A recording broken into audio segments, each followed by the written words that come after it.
നമസ്കാരം, ഞാൻ doctor Arun Vasudevan, founder director IDRP diabetes reversal centre Thiruvananthapuram.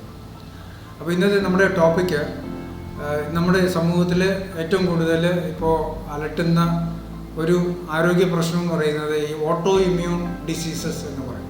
അപ്പോൾ ഇതിൻ്റെ പേര് കേൾക്കുമ്പോൾ നിങ്ങൾക്ക് അത്ര പരിചിതമായിരിക്കില്ല, പക്ഷേ ആ അസുഖങ്ങളുടെ പേര് കേൾക്കുമ്പോൾ നിങ്ങൾക്ക് കുറച്ചും കൂടെ മനസ്സിലാവും. അതായത് type 1 diabetes, rheumatoid arthritis, SLE, multiple sclerosis, അതുപോലെ ഈ ഡീമൈലിനേറ്റിംഗ് ന്യൂറോപ്പതീസ്, ന്യൂറൈറ്റിസുകൾ, പിന്നെ അതേപോലെ ഈ തൈറോയിഡിൻ്റെ ഹൈപ്പർ തൈറോയിഡ് ഗ്രേവ് ഡിസീസ് പറയും, ഹാഷിമോട്ടോ തൈറോയിഡിറ്റിസ്, ഹൈപ്പോതൈറോയിഡിസം, ഇങ്ങനെയൊക്കെയുള്ള തൈറോയിഡ് സംബന്ധമായ കുറേ ഓട്ടോ ഇമ്മ്യൂൺ ഡിസീസസ്.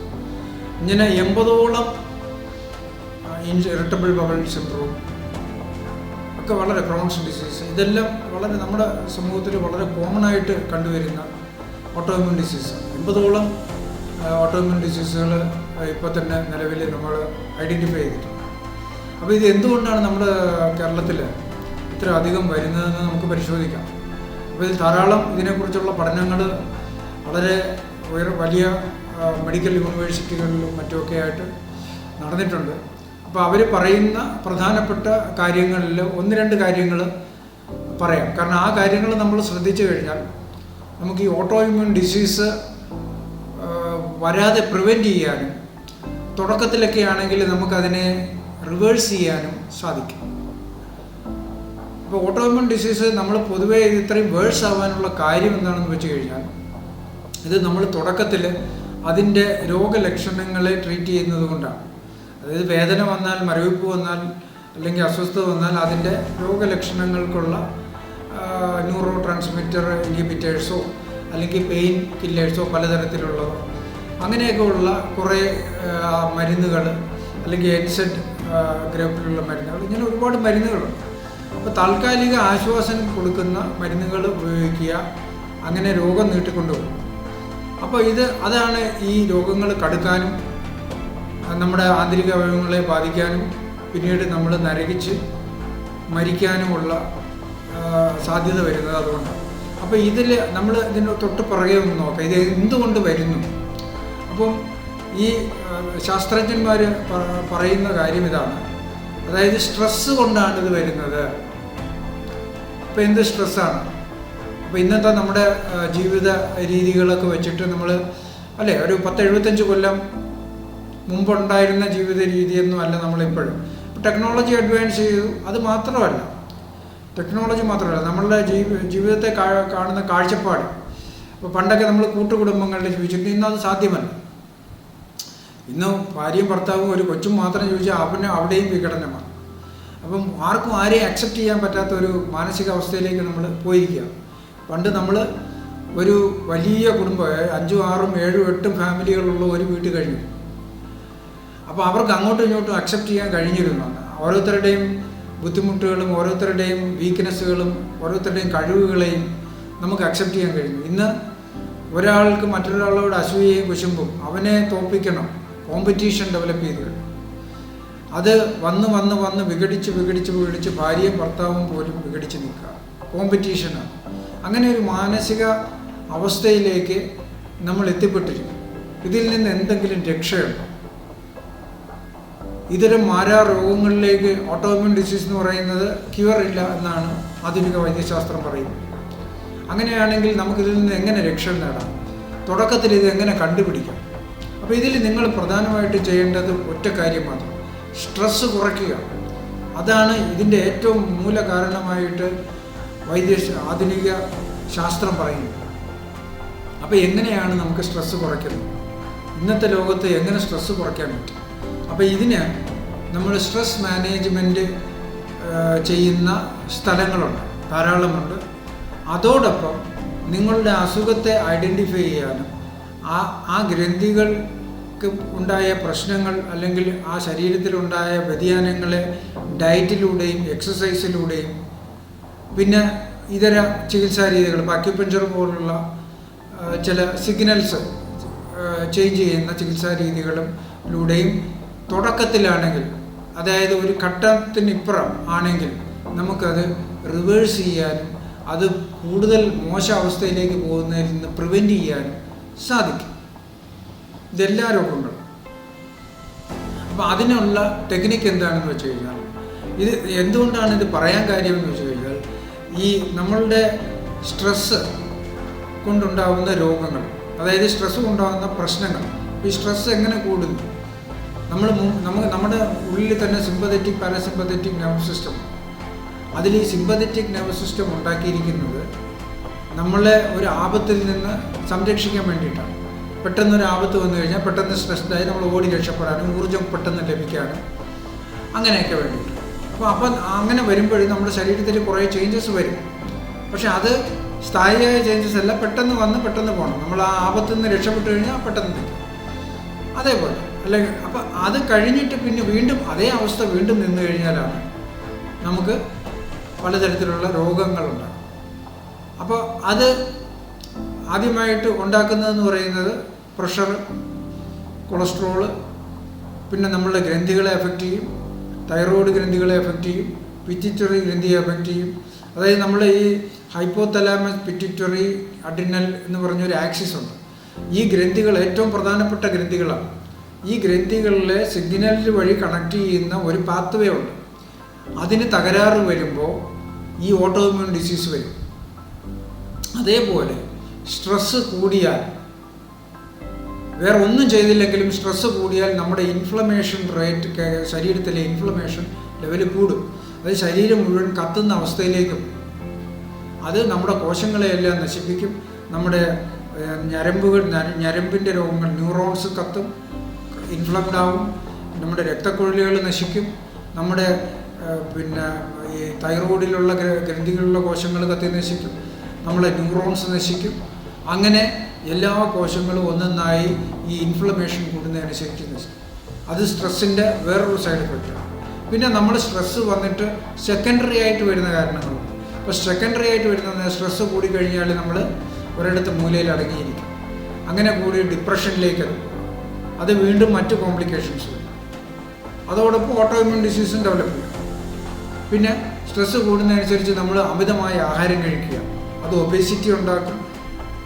മറ്റ് നമ്മുടെ ഈ ലൈഫ് സ്റ്റൈൽ ഡിസീസസ് ഉണ്ടാക്കും. Life style disease type 2 diabetes, heart disease, അതേപോലെ വൃക്ക രോഗങ്ങൾ, ഫാറ്റി ലിവർ, ഇതെല്ലാം ലൈഫ് സ്റ്റൈൽ ഡിസീസ്. അപ്പോൾ ഇതും ഉണ്ടാവും.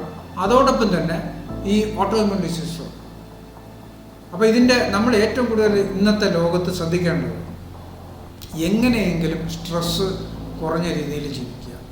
അപ്പോൾ നമ്മുടെ ഇന്നത്തെ സെറ്റപ്പിൽ ഒരു ഇൻഫ്രാസ്ട്രക്ചറിൽ ഒരുപാട് കാര്യങ്ങളുണ്ട്. എല്ലാവർക്കും വീടുണ്ടെങ്കിലേ പറ്റൂ എന്ന് നിർബന്ധമാണ്. അത് ചെറിയ വീട് പോരാ, അയൽക്കാരേക്കാളും അല്ലെങ്കിൽ നമ്മുടെ ബന്ധുക്കളെക്കാളും വലിയ വീട് വയ്ക്കണം. എൻ്റെ സ്റ്റാറ്റസിനനുസരിച്ചുള്ള വീട് വേണം. അതിനുവേണ്ടി കടമെടുക്കുക, ലോൺ എടുക്കുക. അപ്പോൾ ലോൺ അടച്ച് തീർക്കാനുള്ള സ്ട്രെസ്സ് വരിക, ഇൻകം ടാക്സ് വെട്ടിക്കാനുള്ള സ്ട്രെസ്സ് വരിക.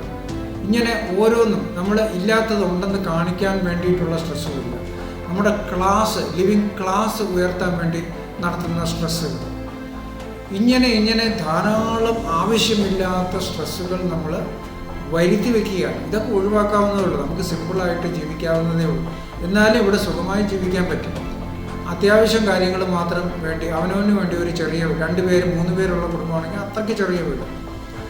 പണ്ട് റഷ്യയിലൊക്കെ കമ്മ്യൂണിസ്റ്റ് റഷ്യയിലൊക്കെ ചെയ്തിരുന്ന അതൊക്കെ പോയി.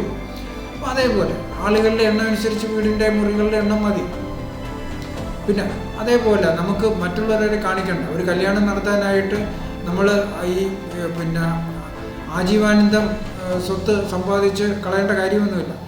ഓരോരുത്തരും അവരവർക്ക് പറ്റുന്ന രീതിയിലും അവരവർക്കുള്ള കഴിവുകളനുസരിച്ചും സമ്പാദിക്കുക, അത് ജീവിക്കാൻ ഉപയോഗിക്കുക, സന്തോഷമായിട്ട് ജീവിക്കുക. നിങ്ങൾ അത്യാവശ്യ കാര്യങ്ങൾക്ക് ചെലവഴിക്കുക, നല്ല ആഹാരം കഴിക്കാൻ വേണ്ടി ചെലവഴിക്കുക. അപ്പോൾ ഇങ്ങനെയൊക്കെ ഉള്ള നല്ല പോഷകങ്ങളുള്ള ആഹാരങ്ങൾ എന്ന് പറയുമ്പോൾ ഈ ടിൻഡ് ഫുഡോ അല്ലെങ്കിൽ കമ്പനികൾ ഇറക്കുന്ന ഫുഡോ അല്ല, നല്ല ഫ്രഷ് ആയിട്ടുള്ള ഫ്രൂട്ട്സ്, വെജിറ്റബിൾസ്, വീട്ടിലുണ്ടാക്കുന്ന ആഹാരങ്ങൾ, ഇതൊക്കെ കഴിച്ചു കഴിഞ്ഞാൽ നിങ്ങൾക്ക് ശരീരത്തിൽ അത്ര ബുദ്ധിമുട്ട് വരത്തില്ല. രാത്രി നിങ്ങൾ ഈ മറ്റേ കടകളിൽ നിന്ന് വരുന്ന ഭക്ഷണം ഒഴിവാക്കുക. അതുപോലെ ഹോട്ടലുകളിൽ പോയി ഭക്ഷണം കഴിക്കാതിരിക്കുക. ഫ്രഷ് ആയിട്ടുള്ള ലീവ്സ്, ഫ്രഷ് ഫ്രൂട്ട്സ് കഴിക്കുക. ഒരു കാരണവശാലും 8 മണിക്ക് ശേഷം ഭക്ഷണം കഴിക്കാതിരിക്കുക. 6 മണിക്ക് മുമ്പ് വേവിച്ച ഭക്ഷണം കഴിക്കുക. 6 മണിക്ക് ശേഷം ഒരു കാരണവശാലും വേവിച്ച ഭക്ഷണം കഴിക്കാതിരിക്കുക. അത്ര അത്യാവശ്യമാണെങ്കിൽ ഫ്രൂട്ട്സോ വല്ലതും കഴിക്കുക. ഇത് കുട്ടികളിലും ശീലമുണ്ടാക്കുക. അതുപോലെ കുട്ടികളെ സ്കൂളിൽ വിടുമ്പോഴത്തേക്ക് സ്നാക്സ് കൊടുത്തേക്കുന്ന ഫ്രൂട്ട്സ് കൊടുത്തേക്കുക. നല്ല ഫ്രൂട്ട്സ് കൊടുക്കുക. ഇച്ചിരി വില ആയിക്കോട്ടെ, പക്ഷേ നിങ്ങൾക്ക് ആശുപത്രി കൊണ്ട് കളയേണ്ട കാശിൻ്റെ 10-1 പോലും ആവില്ല ഈ ഫ്രൂട്ട്സ് വാങ്ങിച്ച് കഴിക്കുക. ഇറച്ചിയും മീനും മുട്ടയും ഒന്നും കഴിക്കണ്ടെന്ന് പറയുന്നില്ല, പക്ഷേ ലിമിറ്റ് ചെയ്യുക. മാസത്തിൽ 1 പ്രാവശ്യമോ 2 പ്രാവശ്യമോ ഇറച്ചി കഴിക്കുക. അപ്പോൾ അങ്ങനെയൊക്കെയുള്ള രീതികളിൽ കൂടുതൽ പ്ലാന്റ് പ്രോട്ടീൻസ് കഴിക്കുക. കടല, പയർ, ഉരുപ്പിച്ച സാധനങ്ങളൊക്കെ കഴിക്കുക. അത് ജീവിതശൈലിയിലും നമ്മുടെ ജീവിതത്തിൽ ഡെയിലി ആഹാരത്തിൽ ഉൾപ്പെടുത്തുക. ദിവസേന കുറച്ച് വ്യായാമം ചെയ്യുക. വ്യായാമം വീട്ടിൽ തന്നെ ചെയ്യാവുന്ന ചെറിയ ചെറിയ ലഘു വ്യായാമങ്ങളിൽ എനിക്ക് ധാരാളമുണ്ട്. പിന്നീട് ആണെങ്കിൽ ജിമ്മിൽ പോകണം. അപ്പോൾ ഇതെല്ലാം നമ്മൾ നോക്കിക്കഴിഞ്ഞാൽ നമുക്ക് കുറേയൊക്കെ സ്ട്രെസ്സ് മാനേജ് ചെയ്യാൻ പറ്റും. അതുപോലെ നിങ്ങളുടെ വീടിനടുത്ത് സ്ട്രെസ്സ് അല്ലെങ്കിൽ റിവേഴ്സൽ സെൻറ്റേഴ്സ് ആണ്, ഈ ലൈഫ് സ്റ്റൈൽ റിവേഴ്സൽ സെൻറ്റർ. അവിടെ ഇതെല്ലാം ഇൻകോർപ്പറേറ്റ് ചെയ്തിട്ടുള്ള പ്രോഗ്രാംസ് ഉണ്ടാകും. ഒരു 6 മാസത്തെ 1 വർഷത്തെ പ്രോഗ്രാമിൽ നിങ്ങൾ എൻറോൾ ചെയ്യുക. അസുഖങ്ങൾ തുടങ്ങിയെങ്കിൽ തീർച്ചയായിട്ടും പ്രോഗ്രാംസിൽ എൻറോൾ ചെയ്യുക. കാരണം നിങ്ങളെ കൊണ്ട് ഒറ്റയ്ക്ക് ചിലപ്പോൾ ഇത്തരം കാര്യങ്ങൾ മാനേജ് ചെയ്യാൻ പറ്റില്ല. കാര്യങ്ങൾ അറിയായിരിക്കും, പക്ഷേ നടപ്പിൽ വരുത്താൻ സാധിക്കില്ല. ഒറ്റയ്ക്ക് സപ്പോർട്ട് കിട്ടത്തില്ല. അപ്പം അങ്ങനെ വരുന്ന ഘട്ടങ്ങളിൽ നിങ്ങൾ പ്രോഗ്രാമുകളിൽ ചേർന്നിട്ട് എങ്ങനെയെങ്കിലും തുടക്കത്തിൽ തന്നെ ഈ അസുഖങ്ങൾ നിങ്ങൾ മാറ്റിയെടുക്കുക. അപ്പോൾ അത്യാവശ്യം സിംറ്റംസിനുള്ള മരുന്നുകൾ മാത്രം കൺസൾട്ട് ചെയ്ത് സ്പെഷ്യലിസ്റ്റുകളെ കൺസൾട്ട് ചെയ്ത് നിങ്ങൾ കഴിക്കുക. പക്ഷേ അത് ജീവിതകാലം മൊത്തം കഴിക്കാൻ വേണ്ടി നിൽക്കരുത്. നിങ്ങളത് എങ്ങനെയെങ്കിലും വിതിൻ 1 or 2 years അത് മാറ്റിയെടുക്കാൻ നിങ്ങൾക്ക് റിവേഴ്സൽ സെൻ്ററുകളിൽ പോയാൽ സാധിക്കും.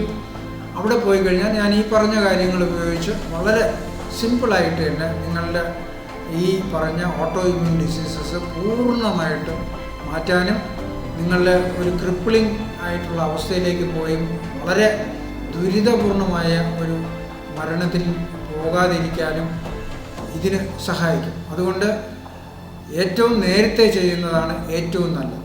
ഇനിയും ഇങ്ങനെയുള്ള കാര്യങ്ങൾക്കെതിരെ കണ്ണടച്ചാൽ അത് നമുക്ക് നമ്മുടെ വ്യക്തികളെ മാത്രമല്ല നമ്മുടെ കുടുംബത്തെയും നമ്മുടെ സമൂഹത്തെയും ഒക്കെ അത് കാര്യമായി ബാധിക്കും. എല്ലാവരും ഇത് വളരെ സീരിയസ് ആയി എടുക്കുമെന്ന് ഞാൻ പ്രതീക്ഷിക്കുന്നു. ഇത് നിങ്ങളിലേക്കും നിങ്ങളുടെ സുഹൃത്തുക്കളിലേക്കും നിങ്ങളുടെ കുടുംബാംഗങ്ങളിലേക്കും ഇത് ഷെയർ ചെയ്യുക. നിങ്ങൾക്ക് ഈ വീഡിയോ ഇഷ്ടപ്പെട്ടെങ്കിൽ തീർച്ചയായും ലൈക്ക് ചെയ്യുക. ഇതിനെക്കുറിച്ച് എന്തെങ്കിലും സംശയങ്ങളുണ്ടെങ്കിലോ അല്ലെങ്കിൽ കമൻറ്റുകൾ പറയാനുണ്ടെങ്കിലോ കമൻറ്റ് ബോക്സിൽ നിങ്ങൾക്ക് രേഖപ്പെടുത്താം. എല്ലാവർക്കും നന്ദി, നമസ്കാരം. വീണ്ടും കാണാം. അതിനു മുമ്പ് ഒരു കാര്യം കൂടെ പറഞ്ഞോട്ടെ. എല്ലാ വീക്കെൻഡ്സിലും ശനിയാഴ്ചയും ഞായറാഴ്ചയും രാത്രി 8:30 മണിക്ക് ലൈഫ് സ്റ്റൈൽ ഡിസീസസ് റിവേഴ്സലിനെ കുറിച്ച് സൗജന്യമായിട്ട് ഗൂഗിൾ മീറ്റ് ക്ലാസ് ഉണ്ട്. അരമണിക്കൂറേ ഉള്ളൂ. എൻ്റെ ലിങ്ക് നിങ്ങൾക്ക് ലഭിക്കണമെങ്കിൽ നമ്മുടെ വാട്സപ്പ് ഗ്രൂപ്പിൽ ചേരുക. തീർച്ചയായിട്ടും നിങ്ങൾക്ക് ലിങ്ക് ലഭിക്കുന്നതാണ്. അതുവഴി എല്ലാ വീക്കെൻഡ്സിലും നിങ്ങൾക്ക് ഇതിനെക്കുറിച്ചുള്ള ചെറിയ ചെറിയ അറിവുകളും ടിപ്സും ലഭ്യമാണ്. ഒന്നും കൂടി എല്ലാവർക്കും നന്ദി പറയുന്നു. നന്ദി, നമസ്കാരം.